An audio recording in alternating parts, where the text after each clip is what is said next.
Hello everyone and welcome back to my channel. If you're new here, my name is Anna Maria Barju. I am a fine artist living in the Netherlands, and on this channel I share all kind of things I do here in my art studio. But today I thought it would be nice to do a little chat about how to combine my art business with being a mother. I thought it would be useful to do this video because I have struggled a lot with finding time to paint or draw or do anything else related to my art business, especially in the first months when I was a fresh mother. I am doing this video now because at this very moment I feel that I am using my time very well and I feel totally in control.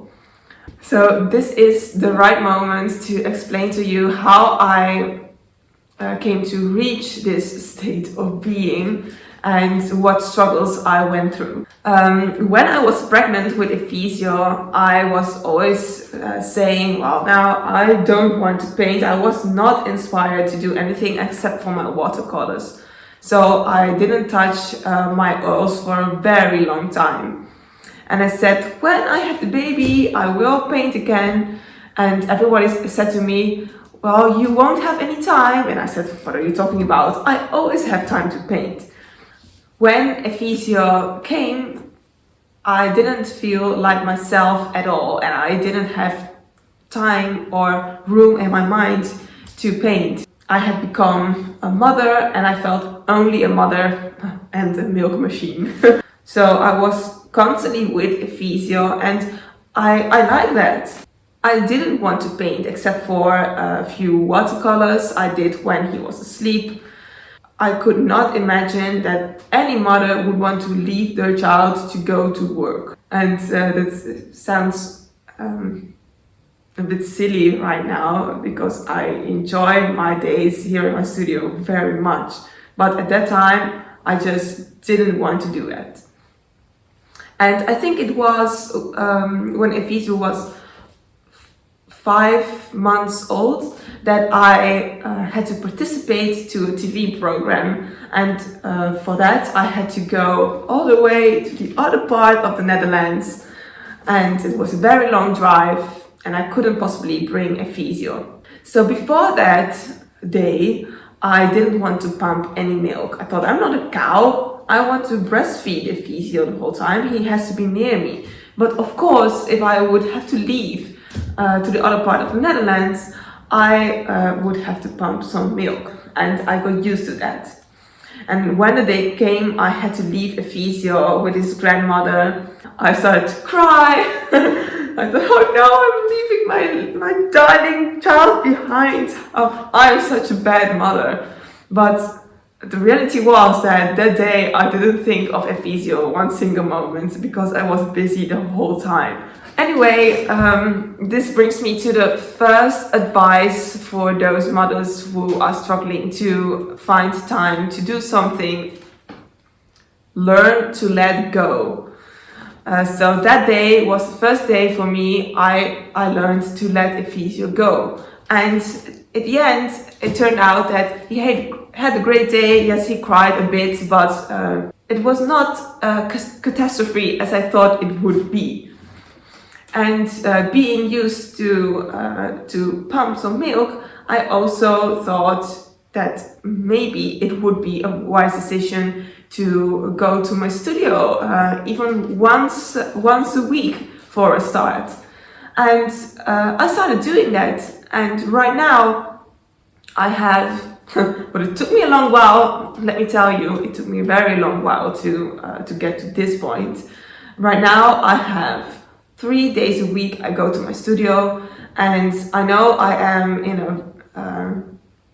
a very privileged position because I can leave Ephesio with his dad during the week, and my husband works in the weekend, and then I have Ephesio all to myself.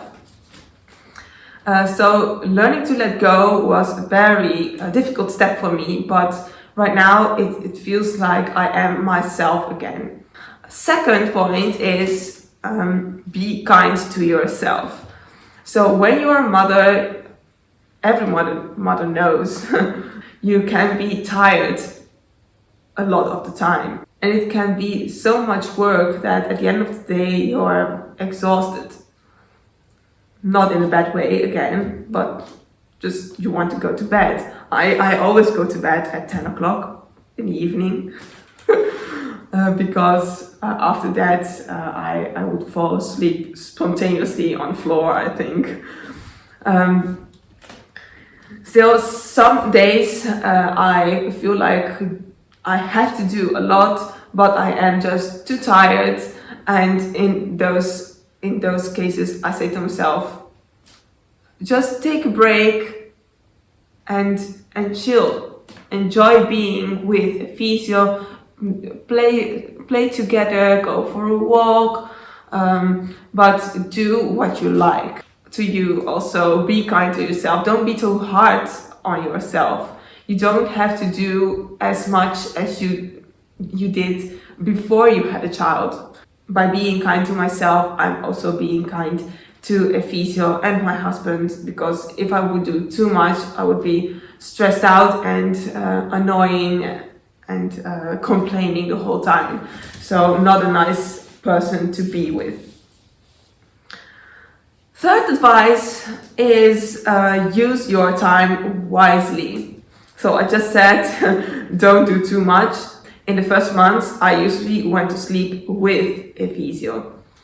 But as I gained more energy, I thought, well, when a physio is sleeping, I am going to do something productive, something like the administration or looking for videos on YouTube about editing videos, or write some ideas down, make some sketches, do something art related or something else couldn't possibly do with a physio being awake. So don't throw away those precious hours in which your child is sleeping by doing something useless like watching cat videos on YouTube or scrolling through all the images on Instagram.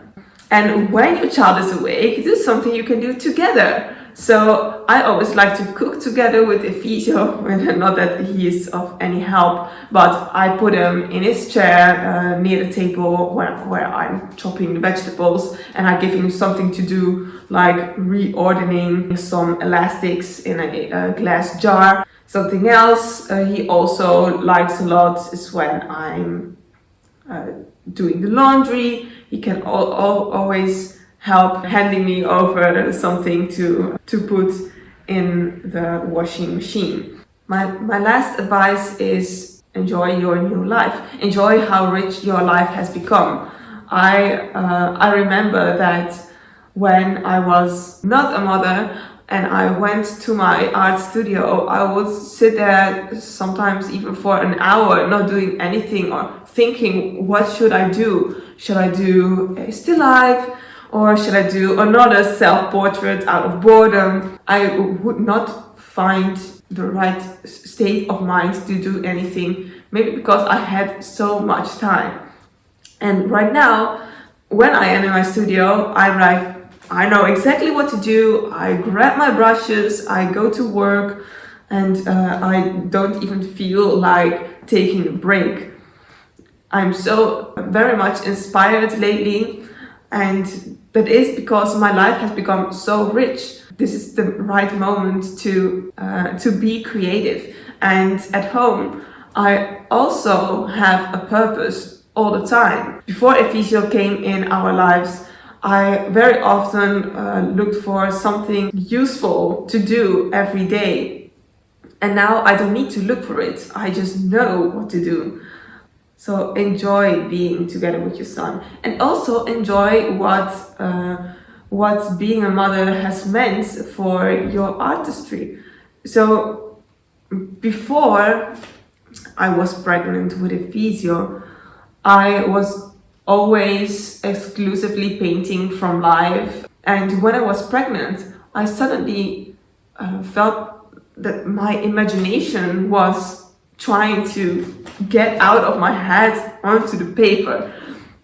So I started making watercolors, dreamy watercolors for the nursery. And even now that I am not pregnant anymore, but I am a mother, I suddenly feel this preference for anything related to the children's mind. So that's why I started making all these watercolors for a picture book. It's not only that I like the idea of doing something that a physio would also like, and I feel that the need of telling stories and using my imagination was there when I was a child myself, and it died away when I grew older, and right now it is coming back again. So this is also a very nice change of becoming a mother. I think that many other mothers might relate to this change in this state of mind. So maybe not everyone suddenly wants to make picture books and draw children's illustrations, but they might also experience a shift in interest for new subjects. So be open to those changes and learn to appreciate them. Something I am a bit worried about though, now that I'm doing something so different than what I did before, is that other people might not like it. Because I started my Instagram account by placing a lot of oil paintings and selling oil paintings made from life, and teaching in painting from life has always been my source of income as an artist. And I worry that my followers, the people who have always appreciated my work, might not appreciate it now because it is something completely different. In this video you see me working in my studio. I am trying to get the series of big paintings done. So that is all I wanted to tell you today. Next time I hope to do a demo again of some kind. I did download DaVinci Resolve to get some better videos and to be able to do more with the editing, and maybe add 2 cameras, one of my palette and one of the painting I'm making. So hopefully it will all look a lot better than it did in first videos on this channel. So let me know if you also had similar experience as a mother or as a father with finding time to paint. I very much like to hear your experiences, and also if you have some requests. Is there some particular subject you'd like me to paint and to show in a demo, or is it something else you want me to cover? Please leave a reaction. I always read all the comments, and I'm very happy if you would share your thoughts with me. Now lastly, I never do this because it feels a bit like begging, but I understand now that it really serves a purpose. Please subscribe if you haven't subscribed yet and you like this video and the kind of content I place on my channel. Please subscribe to this channel so this content may become more visible to those who are interested in it. Like this video, subscribe, and I hope to see you next time.